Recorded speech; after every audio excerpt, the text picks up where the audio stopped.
பூண்டு ஊறுகாய் செய்யறதுக்கு 1/4 கிலோ வெள்ளை பூண்டு இந்த மாதிரி தோல் உரிச்சு எடுத்து வச்சிருக்கேன்.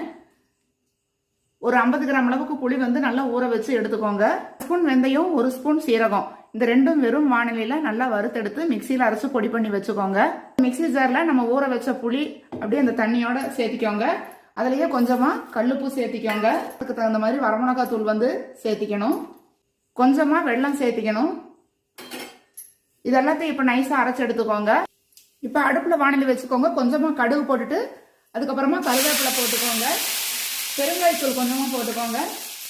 நம்ம உரிச்சு வச்சிருக்கக்கூடிய இந்த பூண்டு வந்து இந்த எண்ணெயில போட்டு நல்லெண்ணெய் ஊற்றி நம்ம ஊறுகாய் செய்யறப்ப நல்லா இருக்கும். இந்த பூண்டு முழுவதும் இந்த எண்ணெயில வந்து நல்லா வணங்கட்டும். புளி, மிளகாத்தூள் எல்லாம் போட்டு அரைச்சு வச்சிருந்தோம் இல்லைங்களா, அதை வந்து இதுல அப்படியே ஊற்றிட வேண்டியதுதான். தண்ணி எதுவும் ஊற்றாதீங்க. சீரகம், வெந்தயம் நம்ம வந்து வாணலியில வறுத்து வச்சிருந்தோம். அதை வந்து ஊறுகாய்ல சேர்த்து விட்டுறலாம். இந்த பூண்டு ஊறுகாய் தயிர் சாதம், இட்லி, தோசை, சப்பாத்தி